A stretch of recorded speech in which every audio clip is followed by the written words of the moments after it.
మూడవ మార్చినాడు. మీ భాగాన్ని మీరు నిదానంగా శ్రద్ధగా దయచేసి స్పష్టంగా చదవడానికి ప్రయత్నం చేయండి. దేవుని వాక్యము. యెహోవా దయాళుడు, ఆయనకు కృతజ్ఞతాస్తుతులు చెల్లించుడి, ఆయన కృప నిరంతరముండును.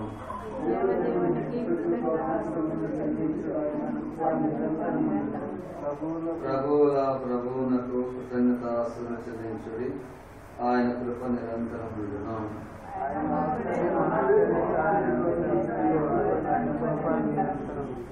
తన జ్ఞానము చేత ఆయన ఆకాశమును కలగజేసెను, ఆయన కృప నిరంతరముండును.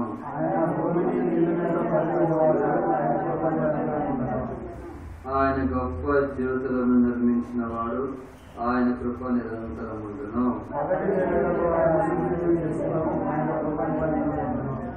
రాత్రి నిలుటకు ఆయన చంద్రుని నక్షత్రములను చేసెను, ఆయన కృప నిరంతరముండును.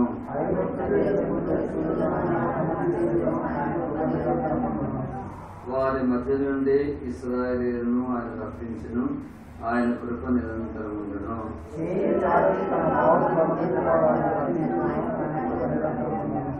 ఎర్ర సముద్రమును ఆయన పాయలుగా చేర్చెను, ఆయన కృప నిరంతరముండును.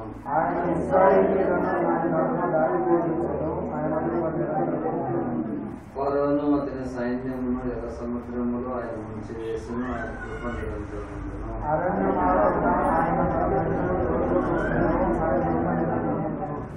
గొప్ప రాజులను ఆయన హతము చేసెను, ఆయన కృప నిరంతరముండును.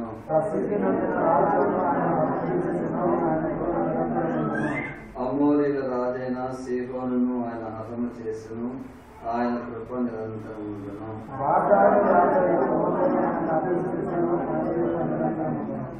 ఆయన వారి దేశమును మనకు స్వాస్థ్యముగా అప్పగించును, ఆయన కృప నిరంతరముండును.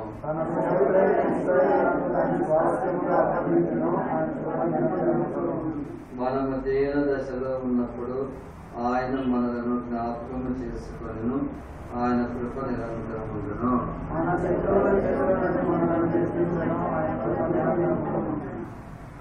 సమస్త జీవులకును ఆయన ఆహారం ఇస్తున్నాడు, ఆయన కృప నిరంతరముండును.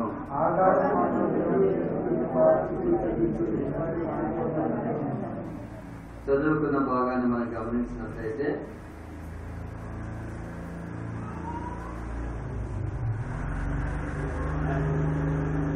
దావీదు మహారాజు యొక్క కీర్తన రాస్తా ఉన్నాడు.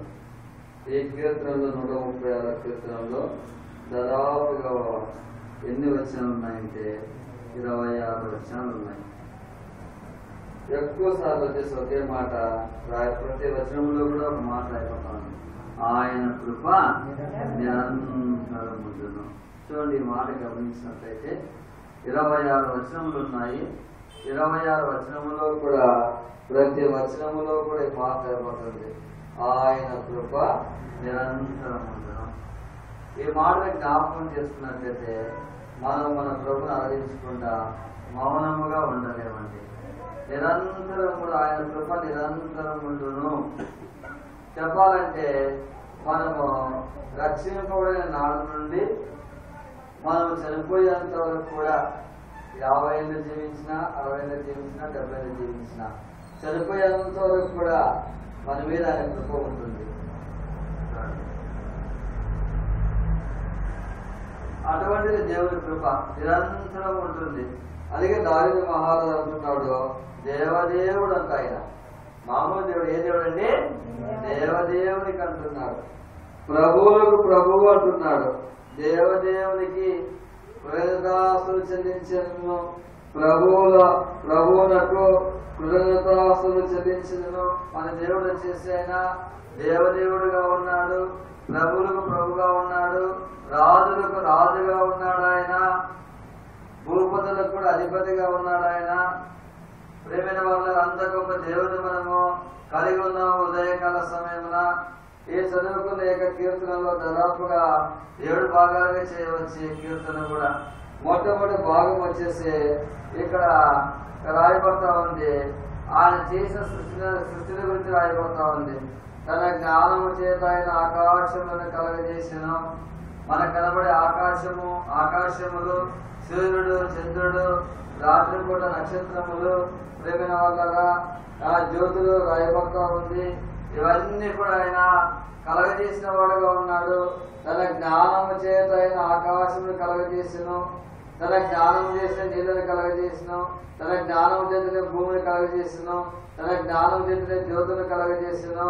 చూడండి, తన జ్ఞానము చేత చెప్పాలంటే ఏక దేవదేవుడు, ప్రభువు ప్రభు, రాజులు రాజులు కూడా ఆయన జ్ఞానము చేత సమస్తాన్ని కూడా ఆయన కలగజేసిన వాడిగా ఉంటున్నాడు. అలాగే కలిగి ఉన్నది ఏది కూడా ఆయన లేకుండా కలగలేదని రాయబడతా ఉంది. ప్రేమిన వల్ల మన కంటికి కనబడేదంతా కూడా పైన ఆకాశంలో గాని, భూమి మీద గాని, భూమికి నీళ్ళు గాని ఏదైతే మానవుని యొక్క కంటికి కనపడుతుందో అదంతా కూడా వచ్చేసి తన జ్ఞానం చేత దేవదేవుడు, ప్రభులకు ప్రభు, రాజుకు రాజు అయిన యెహోవా దేవుడు కలగజేసిన వాడుగా ఉంటున్నాడు.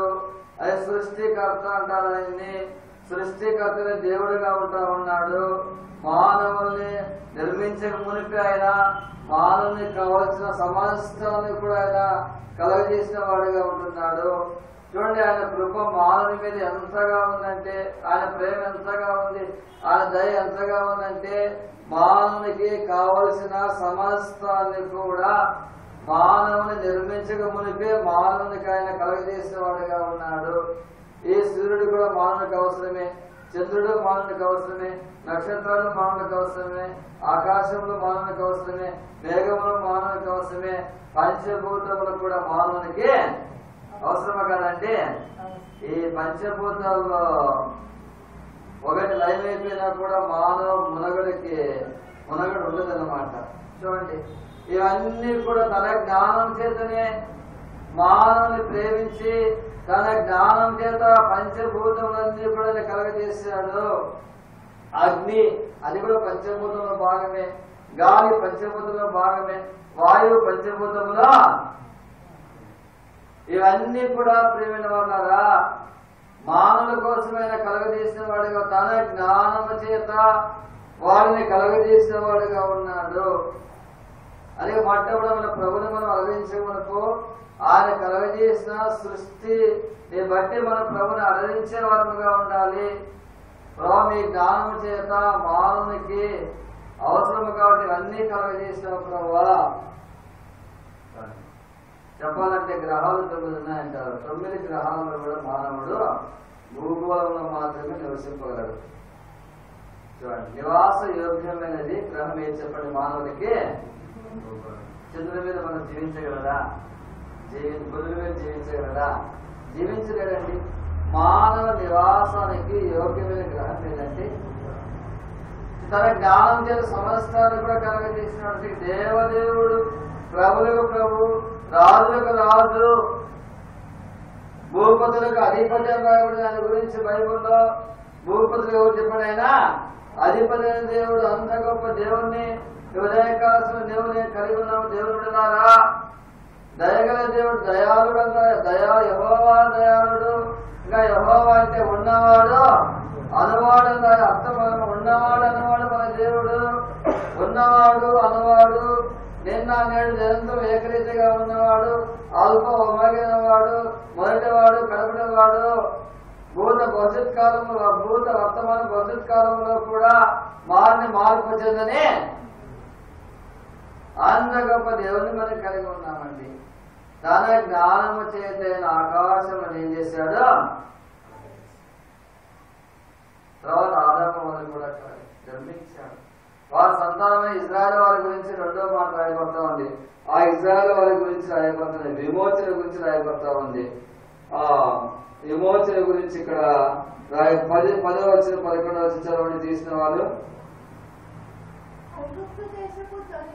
ఐగుప్తు దేశపు తొలిచూలులను ఆయన హతము చేసెను, ఆయన కృప నిరంతరముండును, వారి మధ్య నుండి ఇశ్రాయేలీయులను ఆయన రప్పించెను, ఆయన కృప నిరంతరముండును. చూడండి, మనం గమనించినట్లయితే వారి మధ్య నుండి ఇశ్రాయేలీయులను రప్పించెను.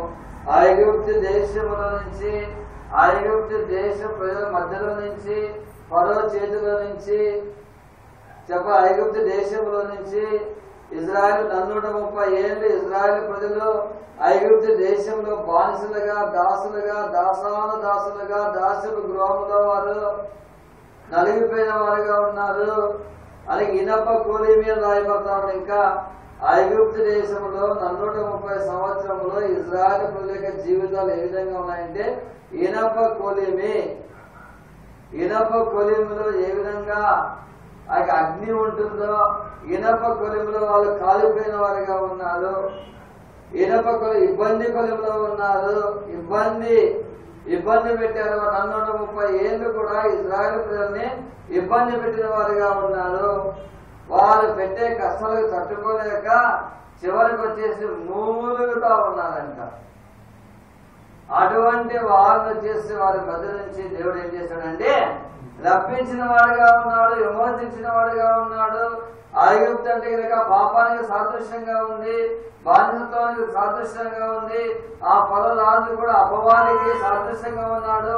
అపవాది ప్రతినిధి అని చెప్పి అంబాసిడర్ ప్రతినిధి అని చెప్పొచ్చు. 130 ఏళ్ళు కూడా వారు బానిసత్వంలో ఉన్నారు. ప్రేమైన వాళ్ళారా, అటువంటి వారిని వారి మధ్యలో నుంచి దేవుడు రప్పించిన వాడుగా ఉన్నాడు, విమోచించిన వాడుగా ఉంటా ఉన్నాడు. రెండవది వచ్చేసి విమోచన, విడుదల రాయబడతా ఉంది.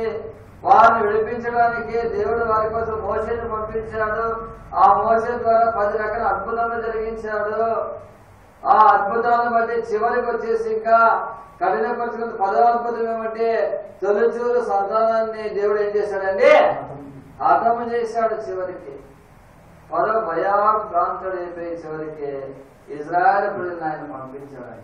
చూడండి, తొలిచూరు హతము చేసి భయం కలిగింది. ఐగుప్తు వారి మధ్యలో నుంచి ఆయన వారు రప్పించను. ఐగుప్తుల మధ్యలో నుంచి దేవుడు రప్పించాడు. ఐగుప్తుల మధ్య నుంచి బయటికి తీసుకుని వచ్చాడు. రక్షణకు సాదృశ్యంగా ఉంది అది. ప్రేమైన వాళ్ళారా, ఆయన కృప నిరంతరముడినంటే మొట్టమొదటిగా సృష్టిని గురించి రాయబడతా ఉంది. రెండవదిగా విమోచన గురించి రాయబడతా ఉంది.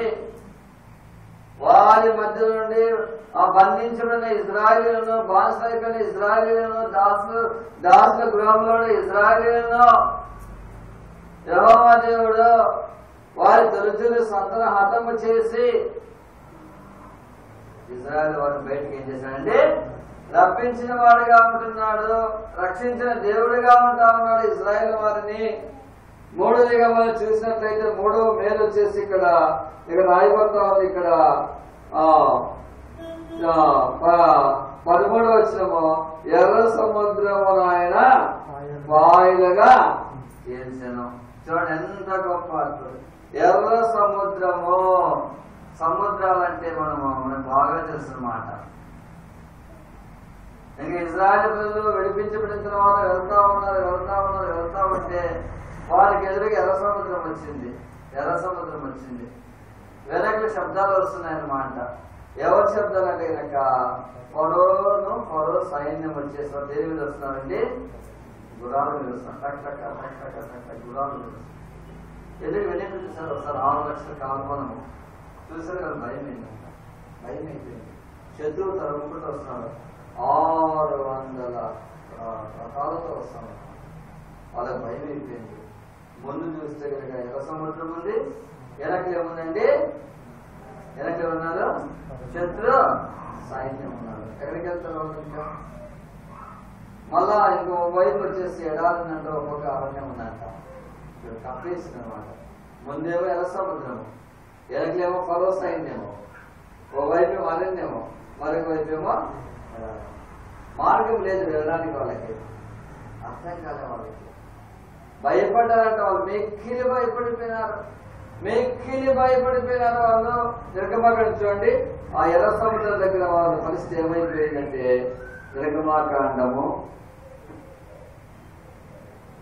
33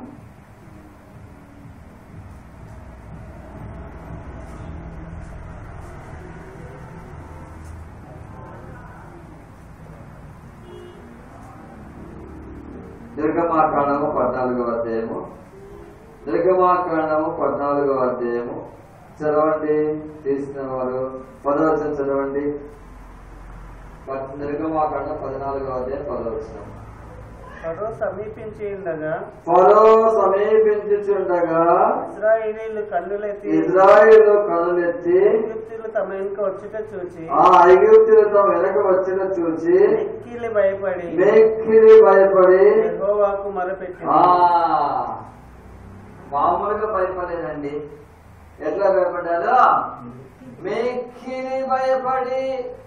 చూడండి, మిక్కిలి భయపడి అంటే వారి ప్రాణ భయం చుట్టుకొని ఉంది వారికి. ఇక ముందు సముద్రం దూకినా ప్రాణాలు పోతాయి. ఒకవేళ ఆగిపోయామనుకోండి, వెనక శత్రువు వచ్చి నన్ను చంపుతాడేమో, నా భర్తను చంపుతాడేమో, నా భార్యను చంపుతాడేమో, నా కుమారుని చంపుతాడేమో, నా కుమార్తెను చంపుతాడేమో, లేదా నా మనదాన్ని శత్రువు కదా. ఎవరు చిక్కితే వాళ్ళు ఏం చేస్తారు? శత్రువులు చంపేస్తారండి. అయ్యో పాపం, నేను యవనస్తుడు కదా, యవనస్తుడు కదా, తర్వాత ఈ ముస్లాం కదా, ఈ ముస్లాం కదా అని జాలి శత్రువుకు ఉంటుందా? ఉండదు. మేకిలి భయపడ్డారంట వారు. మేకిలి భయపడి రక్షింపబడిన తర్వాత యాత్రలో వచ్చే భయము చూడండి. యాత్రలో వాళ్ళకి వచ్చే భయము మేకిలి భయపడి, ఇంకా శత్రువు చంపేస్తాడే. మేకిలి భయపడి వెంటనే వచ్చేసి ఎవరికి మొదలుపెట్టారు? యెహోవాకు మొదలుపెట్టిరి. అప్పుడు యెహోవా దేవుడు కూడా మోషే కూడా మొదలుపెట్టాడు. మోషే, నీ చేతులు ఏముంది? కర్ర ఉంది. ఆ కర్ర తీసి దేని మీద కొట్టమన్నాడు? నీళ్ళ మీద కొట్ట. నీళ్ళ మీద కొడతానే నీళ్ళు వచ్చే సముద్రము 2 పాలైపోయినాయి. సముద్రం ఎన్ని పాలైందండి? గొప్ప అద్భుతం అది. ఈ లోకంలో ఏ దేవుడు దేవత చేయలేదు అంటే అద్భుతం. అందుకే ఆయన ప్రేమిన వాళ్ళ ప్రభువులకు ప్రభువు, రాజులకు రాజు కాబట్టి సముద్రం పాయలైపోయింది, 2 ముక్కలైపోయింది, చీలిపోయింది. గోడల వల్ల దీన్ని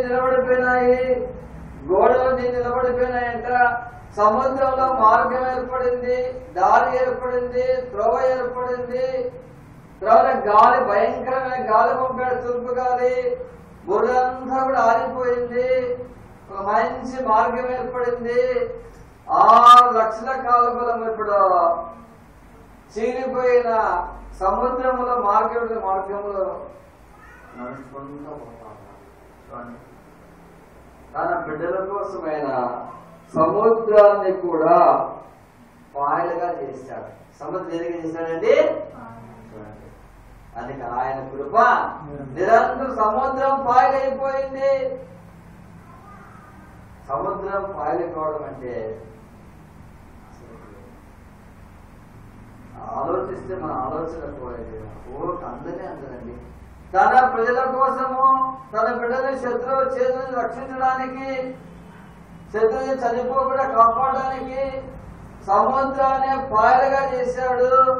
అందుకే దావీదు అంటున్నాడు, ఆయన కృప నిరంతరం ఉంది ఇశ్రాయేలు ప్రజల మీద, నిరంతరం ఉంది కాబట్టి ఆయన వారి కోసము తన జ్ఞానం చేత ఆకాశంలో కలగజేశాడు, తన జ్ఞానం చేత సూర్యచంద్రులు కలగజేశాడు, తన జ్ఞానం చేత పంచభూతాలు కలగజేశాడు.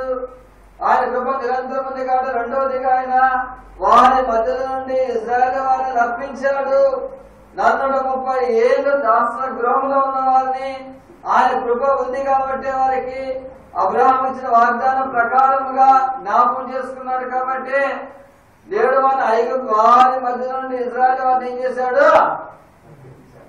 మూడోది రప్పించిన తర్వాత యాత్రలో, ప్రయాణంలో కూడా సముద్రం అడ్డుగా వచ్చినప్పుడు ఎర్ర సముద్రాన్ని దేనిగా చేశాడు? దేవుడు కృప ఇశ్రాయేలు ప్రజల మీద. చెప్పండి. సముద్రాన్ని పాయలైపోయింది, వెళ్ళిపోయాడు. తర్వాత ఫరో అనుకున్నాడు, మనం కూడా వెళ్ళొచ్చు అనుకున్నాడు. ఇజ్రాయేల్ ఒడ్డుకి వెళ్ళినాడు. ఫరో సైన నడి సముద్రంలో ఉన్నాడు. తిరిగి దేవుడు వచ్చేసి మోషే ఏం ప్రభు అంటే వాళ్ళ కలగొట్టాడు. నది సముద్రంలో పొరవ సైన్యము గుణము రకాలన్నీ ఉన్నాయి. ఒక్కసారి గుడ్డలకి పాయలైన నీళ్లు మళ్ళీ ఏమైపోయినాయి, అధిక బలముతో పొరలేను. ఎర్ర సముద్రములో పొరవలసిన దేవుడు విడిచివేశాడంట. ఏం చేశాడండి?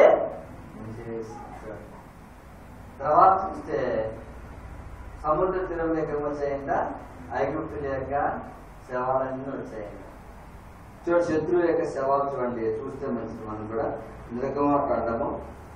నిర్గమాకాండము చచ్చిన అనే మాట్లాడండి. ఎంత గొప్ప అద్భుతం చేశాడు ఇజ్రాయెల్ ప్రజల పట్ల ఆయన. 14వ అధ్యాయము 14:30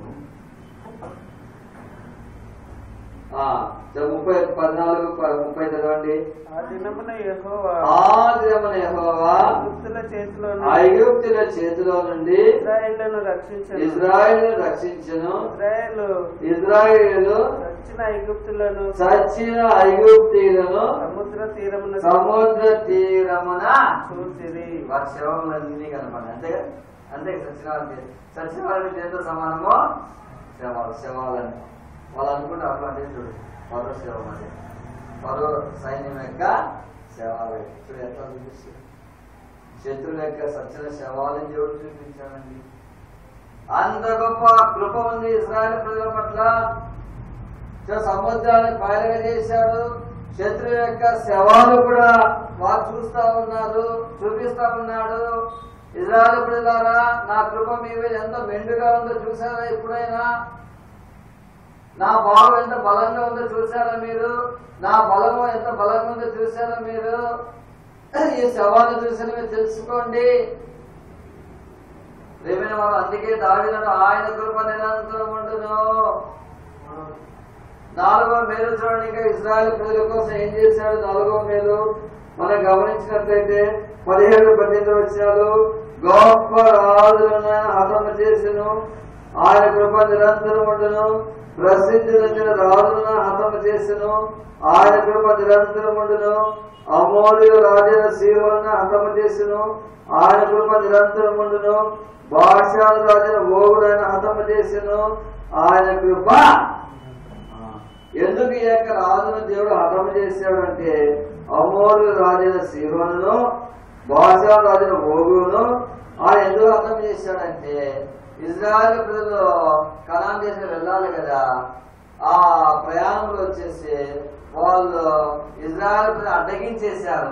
మీరు మా భూభాగం గుండా మీరు వెళ్ళకూడదు, మా దేశం గుండా వెళ్ళకూడదు, మీరు మా దేశం వెళ్ళడానికి మీకు పర్మిషన్, మీకు పాస్పోర్ట్ లేదండి అదేమో. అంటే ఇక్కడి నుంచి వేరే దేశం కావాలంటే ఏముండాలి చెప్పండి? పాస్పోర్ట్ ఉన్నది, ఇంకేముండాలి? వీసా ఉండాలి. వాళ్ళు అడ్డగించారు. వాళ్ళని మా దేశం వెళ్ళాలి మీకు పర్మిషన్. దేవుడు ఏమో ఆ మార్గంలో తీసుకెళ్ళాలి వాళ్ళు. ఇంకా వీళ్ళేమో అడ్డగించారు. బాషాను రాజు తర్వాత వచ్చేసి ఈ యొక్క అమోరీయుల రాజు సీహోను, బాషాను ఓగు వచ్చేసి అడ్డగించేశారు.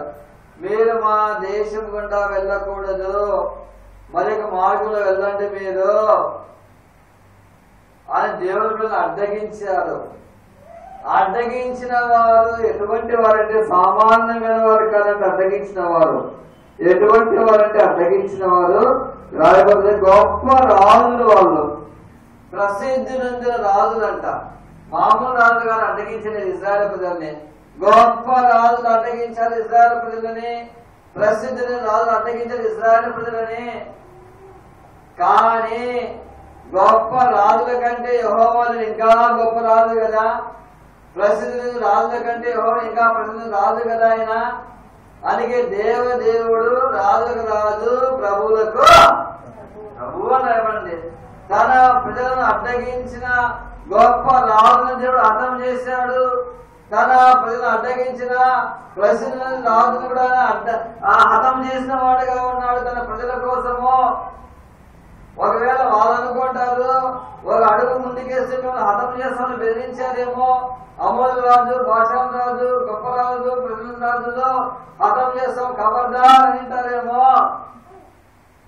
దేవుడే దేవుడే అడ్డమిచ్చిన వారిని ఏం చేశాడండి?